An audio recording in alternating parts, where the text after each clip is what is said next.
ఎందుకు చెప్తున్నానంటే యేసు ఇక్కడ ఏమని చెప్తూ ఉన్నాడు చూడండి, ఏమని చెప్తూ ఉన్నాడు? యోహాను సువార్త 15వ అధ్యాయము 14వ వచనం. స్నేహమైన విషయంలో, ఫ్రెండ్షిప్ అనేటువంటి విషయంలో ఎటువంటి స్వార్థం ఉండదు, ఇయ్యాలనిపిస్తుంది, ప్రాణం కూడా ఇయ్యాలనిపిస్తుంది. అది నేను అనుభవించిన. సో యేసు ప్రభు ఇక్కడ ఏమని నిన్ను పిలుస్తున్నాడు? నా స్నేహితుడా అని పిలుస్తున్నాడు. హల్లెలూయా, హల్లెలూయా. ప్రియమైన వారలారా, యేసు ప్రభు నిన్ను ఏమని పిలుస్తున్నాడు? స్నేహితుడా అని పిలుస్తున్నాడు. స్నేహం అనే మాటకు అర్థం ఏమై ఉన్నదంటే నువ్వు ఆయనతో ఏమి దాచిపెట్టుకోవద్దు. నీకేమైనా ఫీలింగ్స్ కలిగినప్పుడు, నీకేమైనా ఆలోచనలు కలిగినప్పుడు, నీకేమైనా బాధలు కలిగినప్పుడు, నీ హృదయం భారమైనప్పుడు నువ్వు ఎవరితోటి వెళ్ళి పంచుకుంటావు? స్నేహితులతో పంచుకుంటావు. ఆ స్నేహానికి, ఆ పదానికి యేసు ప్రభువు వారు విలువ ఇస్తున్నారు. హల్లెలూయా, హల్లెలూయా, హల్లెలూయా. ఆ విలువకు, ఆ మాటకు దేవుడు యేసు ప్రభువే చెప్తున్నాడు. సృష్టికర్త ఆయనే. అర్హత లేదు మనకు. ఏ మనిషికి కూడా ఆయనతో సహవాసం చేయడానికి అర్హత, యోగ్యత లేదు.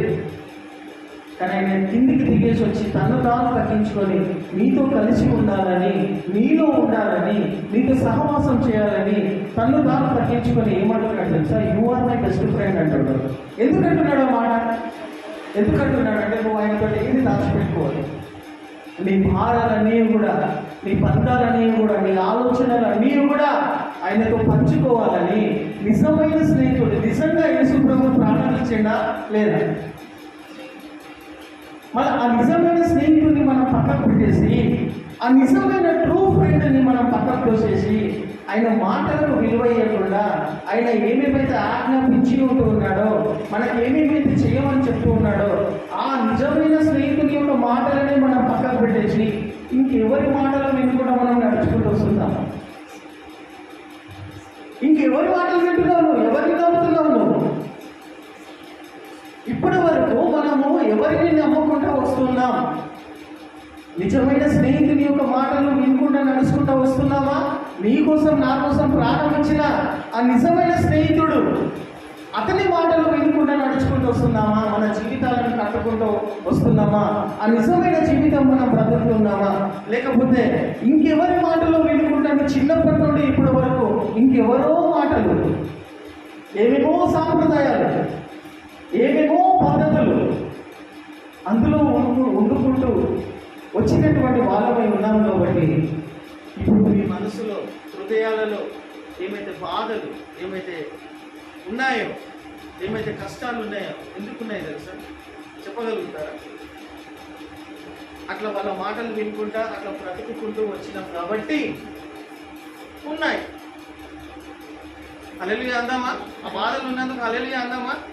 ప్రియమైన వారలారా, ఏం చెప్పాలని ప్రయత్నం చేస్తున్నానంటే, మీకు ప్రాణం ఇచ్చినటువంటి దేవుని యొక్క మాటలను మనం పక్కకు పెట్టుకోకుండా, నిజమైన స్నేహితుని యొక్క మాటలను మనం పక్కకు పెట్టేసి, నిజమైన దేవుని స్నేహితుని యొక్క మాటలను పక్కకు పెట్టేసి ఎవరో చెప్పినటువంటి మాటలను నమ్ముకొని వచ్చినప్పుడు, ఎవరినో ఆకర్షించబడి ఏవో మాటలను, ఎక్కడో సాంప్రదాయాలను, ఎక్కడో పద్ధతులను తీసుకొచ్చి మన హృదయంలో, మన కుటుంబంలో నిలుపుకున్నప్పుడు, అందును బట్టి మనం సరి అయినటువంటి సమాధానం, సరి అయినటువంటి సంతోషం, జీవితం అంటే ఇది అనేటువంటి విధానంలో, ఉనికిలో మనం లేకుండా ఉంటూ ఉన్నాం.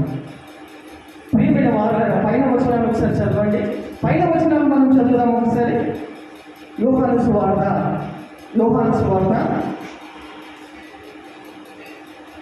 చదవండి అమ్మా త్వరగా. నాకు 12:15 మైక్ ఇచ్చారు వాక్యం చెప్పమని. ఎంత తొందరగా నేను ముగించే ప్రయత్నం చేస్తాను. చదవండి.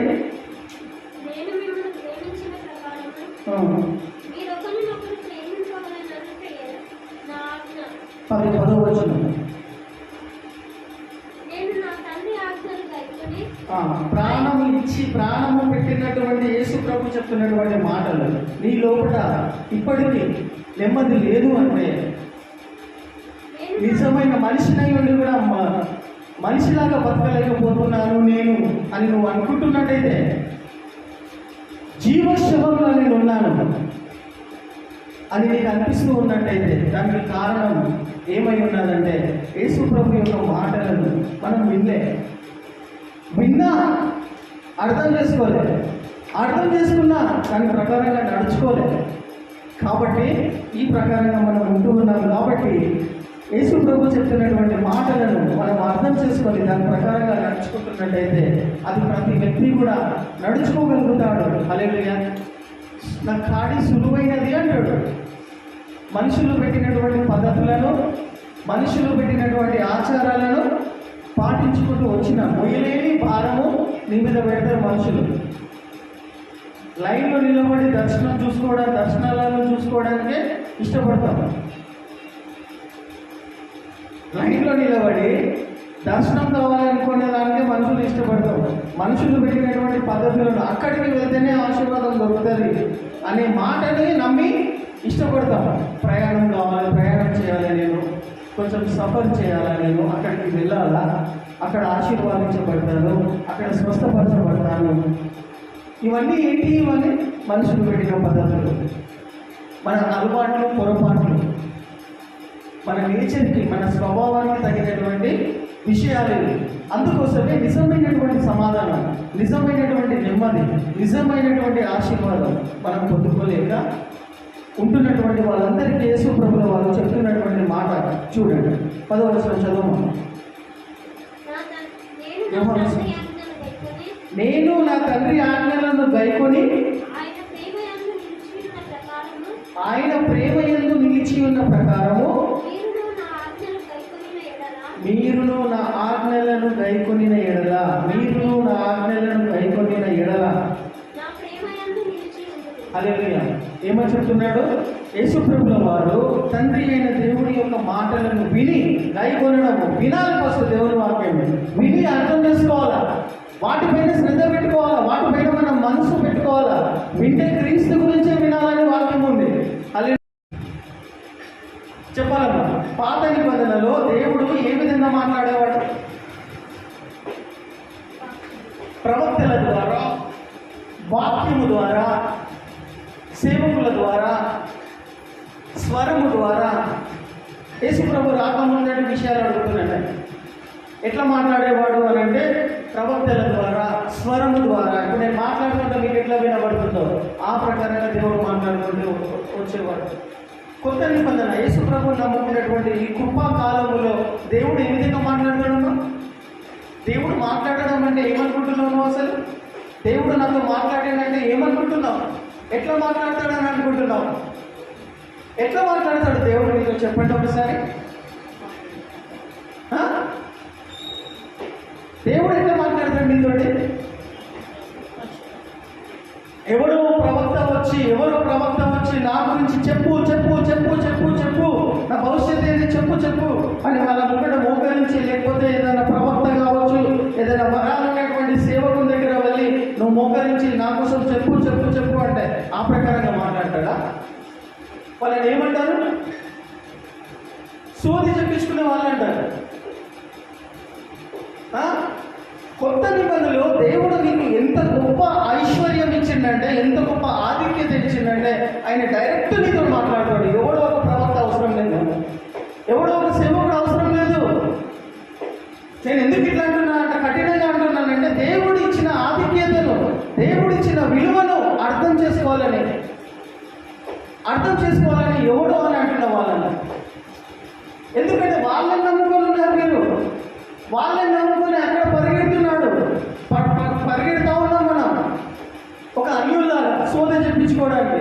ప్రియమైన వాళ్ళారా, కొత్త నిబంధనలో ఈ తరంలో దేవుడు నీకు ఎట్లా మాట్లాడతాడు చెప్పండి? ఎట్లా మాట్లాడతాడు అనుకుంటున్నావు? యేసు ప్రభు రక్షకుడు అని నువ్వు ఎట్లా నమ్మినావు స్టార్టింగ్లో? ఇది అర్థం చేసుకుని, ఇది వింటే మీరు చెప్పగలుగుతారు దేవుడు ఎట్లా మాట్లాడుతాడు నాతో అనేది నీకు అర్థమవుతుంది. నువ్వు కన్ఫ్యూజన్లో ఉండవు, అక్కడిక్కడ పరిగెత్తావు, ఆ సంఘాలకు ఈ సంఘాలకు అని కన్ఫ్యూజన్లో ఉండి నీ టైంని నువ్వు వేస్ట్ చేసుకో, భ్రమలో బ్రతకవు, నువ్వు నిజమైన జీవితంలో బ్రతుకుతావు. దేవుడు అది అందుబాటులో చేసిండు. స్టార్టింగ్లో యేసు ప్రభువు నువ్వు ఎట్లా నమ్ముకున్నావు? నేను ముగించేస్తున్నాను. నేను త్వరగా చెప్తే నేను త్వరగా ముగించేస్తాను. స్టార్టింగ్లో యేసయ్య రక్షకుడు, నా పాపముల కోసం చనిపోయి తిరిగి లేచినాడని నువ్వు దేన్ని పెట్టి నమ్ముకున్నావు? వాక్యం ఏం చెప్తున్నది? యేసు ప్రభువు రక్షకుడు, ఆయన నా పాపముల కోసం చనిపోయినాడు, నా పాపముల కోసం ఆయన సిలువలో చచ్చిపోయాడని నువ్వు అర్థం చేసుకున్నావు చూడు. అది అర్థం చేపిస్తున్నాడు చూడు. అది ఏంటిది? దేవుని ఆత్మ అది గుర్తు ప్రకటిస్తేనే తప్ప ఒక్కోడు యేసు ప్రభు దగ్గరికి రాడు. హల్లెలూయా. దేవుని ఆత్మ నిన్ను ఒప్పిస్తేనే తప్ప యేసు ప్రభువుని నువ్వు సొంత రక్షకుడిలాగా అంగీకరించవు. హల్లెలూయా. అర్థమైందా? నీలో నుండి దేవుని ఆత్మ ద్వారా నీతో మాట్లాడతాడు, మెల్లని స్వరంతో మాట్లాడతాడు. అది పక్కన పెట్టేస్తాం మనం, అది అలవాటు కాదు కదా, అది మనకి ఇష్టం ఉండదు కదా. దేవుడు ఎట్లా మాట్లాడతాడు? మెల్లని స్వరంతో నీలో నుండి మాట్లాడతాడు. దాన్ని పక్కన పెట్టేస్తాం. కానీ వినడానికి, ఆ స్వరాన్ని వినడానికి ఇష్టపడము. ఎవరో ప్రవక్తలు వచ్చి నీ గురించి, నీ భవిష్యత్తు గురించి చెప్పాల్సిన దరిద్రత తెచ్చుకుంటున్నాం మనం. నీలో నుండి నీ ద్వారా మాట్లాడతాడు, దేవుని ఆత్మ ద్వారా మాట్లాడతాడు. ఎట్లా మాట్లాడతాడు అంటే స్టార్టింగ్ నుండి అపవాది ఏం చేసుకొస్తున్నాడు? మోసం చేసుకుంటూ వస్తున్నాడు. ఎట్లా మోసం చేసుకుంటూ వస్తున్నాడు? దేవుడు వాక్యం ద్వారా నీకు అర్థమవుతుంది, వాక్యంలో నమ్ముతావు. నమ్మిన తర్వాత కూడా అపవాది ఏం చేస్తాడు? పాపం చేస్తున్నాడు, పాపం చేపిస్తున్నాడు. ఎట్లా పాపం చేపిస్తున్నాడు అంటే నువ్వు విన్న వాక్యమును నీకు అర్థమవుతుంది, మనసులో భద్రపరుచుకుంటావు, దాని ప్రకారంగా నడుచుకుంటూ వెళ్తావు. వెళ్ళే ప్రయత్నం చేసేసరికి అపవాది ఏదో నీ మైండ్లో పెట్టేసి ఇది కరెక్ట్ కాదు, నువ్వు విన్నది కరెక్టేనా, నువ్వు విన్నది కరెక్టేనా, ఇది అవుతుందా? అవ్వకు ఏ విధంగా మోసం చేసిండు? ఎందుకు ఆ ఒక్క పండు నువ్వు తినొద్దని చెప్పిండు? తింటే ఏమవుతుంది? అన్ని గణం ఉన్నాయి కదా, అన్ని గణం ఫ్రూట్స్ ఉన్నాయి కదా, అన్ని జంతువులు ఉన్నాయి కదా, అన్ని ఉన్నాయి కదా. అంటే ఎట్లా మోసం చేస్తాడనే విషయంలో ఒక లైన్లో నేను మీకు అర్థం చేపిస్తున్నా ప్రియమైన వాళ్ళ. అపవాది చూడండి, పాపము నుండి పాపము చేయించున్నాడు కనుక పాపము చేయువాడు అపవాది సంబంధం. పాపము చేయువాడు అంటే దేవుని ఆత్మస్వరం నీలో పడి వినబడినప్పుడు దాని ప్రకారంగా నువ్వు నడుచుకోలేకపోతున్నావు అంటే అపవాది యొక్క క్రియలను లయపరచుటకై దేవుని కుమారుడు ప్రత్యక్షం ఆయన. ప్రియమైన వాక్యాల స్టార్టింగ్ ఆ వాక్యం చదవండి, ఒకసారి చదవండి. మనం చదివినటువంటి వాక్యము చదవండి. చూడండి, మోసపోకండి ప్రియమైన సంఘమా, ప్రియమైన సంఘ సభ్యులారా. అపవాది అనేటువంటి వాడు మొదటి నుండే పాపం చేసుకుంటూ వస్తున్నాడు. కాబట్టి కనుక పాపము చేయువాడు అపవాది సంబంధి, పాపము చేయువాడు అపవాది సంబంధి. అపవాది యొక్క క్రియలను లయపరచుటకై దేవుడి కుమారుడు ప్రత్యక్షమైన. హల్లెలూయా. చప్పట్లు కొడదామా? అపవాది క్రియలను లయపరచుటకై దేవుని కుమారుడు ప్రత్యక్షమైనడు. అపవాది క్రియలను ఏ విధంగా లయపరుస్తాడనే ఇది మంచిది, ఇది చెడ్డది అని నీకు చూపిస్తున్నప్పుడు చెడ్డ క్రియలను లయపరుస్తున్నావు చూడు. ఇది నేర్పించింది, ఇది నీకు చూపించింది. అపవాది క్రియలను లయపరచడానికి దేవుని కుమారుడు ఈ విధంగా ప్రత్యక్షమైనడు. అది మనము చూసి ఇది మంచి స్వరమా, దేవుని ఆత్మస్వరమా, పరిశుద్ధాత్మ దేవుని స్వరమా, లేకపోతే ఏదో ఒకటి భ్రమలో తీసుకెళ్తున్నాడా, పంపరంపరిస్తూ ఉన్నాడా, ఒకటి తీసుకుంటే 4 ఫ్రీ అని మోసంలో పెడుతున్నాడా, కన్ఫ్యూజన్లో పెడుతున్నాడా? ప్రియమైన వాళ్ళ అపవాది స్టార్టింగ్ నుండి నిన్ను అవమానపరుస్తుంది, పాపం చేసుకుంటూ వస్తున్నటువంటి మన మాటలు మనం వింటున్నామా? కాకపోతే I'm calling you as my best friends. హల్లెలూయా. నేను మిమ్మల్ని దాసులుగా పిలుస్తలేను, కానీ నా స్నేహితులుగా పిలుస్తున్నానని చెప్తున్నాడు. చదవండి, 12వ వచనం చదవండి. నేను మిమ్మల్ని ప్రేమించిన ప్రకారము మీరు ఒకరినొకరు ప్రేమించవలెనని నా ఆజ్ఞ. సెకండ్ కమాండ్మెంట్లో బైబిల్లో ఎన్ని ఆజ్ఞలు ఉన్నాయమ్మా కొత్త నిబంధనలు? ప్రియమైన వాళ్ళారా, వాక్యం వినాలి. పరిశుద్ధ గ్రంథంలో ఎన్ని వాక్యాలు ఉన్నాయి, ఎన్ని ఆజ్ఞలు ఉన్నాయి? 2 ఆజ్ఞలు. 2 ఆజ్ఞల 2 ఆజ్ఞ ఏమై ఉన్నది? అంతే. ఇందులోనే సమస్తం ఉన్నది, ఇందులోనే ఎవ్రీథింగ్ ఉన్నది. జీవన విధానం ఉన్నది, నిజమైన సంతోషం ఉన్నది, నిజమైన బ్రతుకుతున్నానని తృప్తి ఉన్నది. హల్లెలూయా. నిజమైన లైఫ్ నేను బతుకుతున్నాను, నిజమైన బ్రతుకు నేను బ్రతుకుతున్నాను. ప్రియమైన వాళ్ళ సృష్టి మొత్తంలో, సృష్టి అంతటిలో దేవుడు సృష్టించిన సమస్త సృష్టిలో జంతువులు కావచ్చు, జీవకోటి రావస్తులు కావచ్చు, ప్రకృతి కావచ్చు, ఏవైతే కనిపిస్తున్నాయో వాటన్నిటిలో కూడా మానవ జన్మ అనేది అతి శ్రేష్టమైనది, అతి విలువైనది, అతి ప్రత్యేకమైనది, అతి వింతైనది, విచిత్రమైనది. ఆ మానవ జీవితం యొక్క బ్రతికేనో బ్రతకలేకపోతున్నావు అంటే అర్థం చేసుకోవాలి. ఎందుకని బ్రతకాలి అనలేదు కదా. ఆ బ్రతికేనో బ్రతకలేకపోతే ఇదంతా దేవుడు నీ కోసం నా కోసం తయారు చేసిందంటే ఇప్పుడు మనం ఇంత మంచి వాతావరణంలో ఇక్కడ కూర్చొని ఇక్కడ ఉంటున్నటువంటి వాళ్ళందరూ కూడా ఈ సూర్యుడి కింద శ్వాస తీసుకుంటూ మంచిగా ఉంటున్నామంటే మన తరఫున కొన్ని పనిచేస్తున్నాయి. మీకు తెలుసా? కొన్ని గెలాక్సీలు, కొన్ని ఏమంటారు, ఆకాశంలో ఉన్నటువంటి కొన్ని నక్షత్రాలు, అవన్నీ ఏమంటారు, కొన్ని ప్లానెట్స్ పనిచేస్తున్నాయమ్మా. ఇన్ని నక్షత్రాలు వాటిని ఏమంటారు? ప్లానెట్స్ అంటారా? స్టార్స్ కాకుండా ఇప్పుడు భూగోళం అనేది ఒక భూగోళం, ఇన్ని గ్రహాలు పైన ఉన్నాయి కదా. ఎందుకు పెట్టాడు దేవుడు అన్ని గ్రహాలు? అవి పనిచేస్తున్నాయి. అన్ని గ్రహాలు, కోట్లాది కోట్ల గ్రహాలు అవి పనిచేస్తున్నాయి కాబట్టి ఇంత మంచి వాతావరణంలో మనం ఊపిరి తీసుకుంటున్నాం. అవి పని చేయకపోతే, ఒకటి కూడా పని చేయకపోతే, దేవుడు వాటిని తయారు చేసి పెట్టినాడు, ఈ ప్రకృతిని ఇచ్చినాడు, ఈ సమస్తం ఇచ్చిందంటే నువ్వు నిజమైన మనిషి బతకాలని. నీ బ్రతుకులు బతకాలి. నేను బ్రతికి ఉంటున్నాను, ప్రతి క్షణంలో కూడా నువ్వు బ్రతికి ఉన్నాననే ఉనికి నీకు కలిగి ఉండాలి. హల్లెలూయా. ఆ ఉనికి నా ఆజ్ఞల వలన, ఆ నా ప్రేమలో నిలిచి ఉన్న వాళ్ళు పొందుకుంటారు. అప్పుడు వాళ్ళ జీవితము సంతోషము పరిపూర్ణమవుతుంది అంటున్నాడు. హల్లెలూయా. నా సంతోషము మీ లోపల పరిపూర్ణం కావాలంటే దేవుడు చెప్పినటువంటి మాటలు ప్రియమైన వాళ్ళరా, ఇక్కడ చెప్పినట్టయితే తన స్నేహితుడి కొరకు తన ప్రాణము పెట్టువాని కంటే ఎక్కువైన ప్రేమ ఏది కూడా లేడు. 15వ వచనం యేసు ప్రభు చెప్తూ ఉన్నాడు, దాసుడు యజమానుడు చేయువాని దానిని ఎరుగడు గనక ఇక మిమ్మును దాసులమని పిలువక స్నేహితులమని పిలుచుచున్నాను. ఎందుకనగా నేను నా తండ్రి వలన వినిన సంగతులన్నీ మీకు తెలియజేసింది. చూసినావా ప్రియమైన వాళ్ళారా, నువ్వు నీ సహోదరుని ఇందాక నేను చెప్పినట్టుగా రెండో ఆజ్ఞ పాటించే వారిగా మనం ఉండాలి. రెండో ఆజ్ఞ ఏమై ఉన్నది? ఇందులోనే సమస్తం ఉన్నదని చెప్తూ ఉన్నాను. ఇందులోనే ఎవ్రీథింగ్ ఈజ్ దేర్ అనేది మీరు అర్థం చేసుకోవాలి. దేవుని యొక్క రెండో ఆజ్ఞ ఏమై ఉన్నదంటే నిన్ను వలే నీ పొరుగు వారిని నువ్వు దేవుని ప్రేమతోటి ప్రేమిస్తేనే తప్ప నువ్వు జీవిస్తున్నావు అనేటువంటి ఉనికి నీ లోపల ఉన్నది, నా లోపల ఉన్నది. హల్లెలూయా. నిజమైన బ్రతుకు నేను బ్రతుకుతున్నానని నీకు ఎప్పుడు అనిపిస్తుంది తెలుసా? నువ్వు ఇతరులను ప్రేమించినప్పుడు. ఇది నా ఆజ్ఞ ఉన్నదని చెప్తున్నాడు. నా ఆజ్ఞలను పాటించిన వారిని నేను నా స్నేహితుడిని, నిజమైన స్నేహితుడని పిలుచుకున్నానని చెప్తూ ఉన్నాను. కాబట్టి ప్రియమైన వాళ్ళ నేను ఈ విషయాలను తెలియజేస్తూ ముందుకు వచ్చినప్పుడు మనం చూసుకుంటూ ఉన్నట్లయితే చూడండి, 1 యోహాను 3వ అధ్యాయము 1వ వచనం నుండి త్వరగా మనం చూస్తున్నాం. 1 యోహాను 3వ అధ్యాయము 1వ వచనం చదువుతున్నాం. చదువుతారు ఎవరైనా? మనము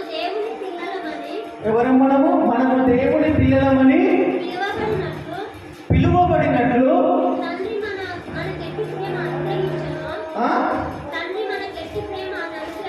తండ్రి మనకు ఎట్టి ప్రేమ అనుగ్రహించలో చూడండి. మనము హల్లెలూయా. మనం ఎవరమ్మా? కుక్క పిల్లలమ్మా? ఎవరి పిల్లలు? ఏమని చెప్తుంది వాక్యం? నీకు అర్థమైనా అర్థం కాకుండా నువ్వు దేవుని పిల్లలవే. మనం దేవుని పిల్లలమే. మనము దేవుని పిల్లలము. ఎవరి పిల్లలము? మనం దేవుని పిల్లలం అనే విషయం అర్థం చేసుకోండి దయచేసి. సామాన్యమైనటువంటి వ్యక్తులం కాదు మనం. యేసు ప్రభు నామంలో రక్షణ పొందినటువంటి బిడ్డలందరూ కూడా ఏమని పిలువబడుతున్నారు? దేవుని పిల్లలము. కాబట్టి చదవండి ఒకసారి. ఈ విషయంను బట్టి ఈ హేతువు చేత లోకము మనలను ఎరుగదు. మనము దేవుని పిల్లల అది వేరే సబ్జెక్ట్, దాని కింద చదవడం ఒకటి. ఏలయనగా ఎట్లనగా అది ఆయనను ఎరగలేదు. ఆయన తెలుసుకోలేదు కాబట్టి. ప్రియులారా, ప్రియమైన వారులారా, ఇప్పుడు మనము దేవుని పిల్లలమై ఉన్నాము.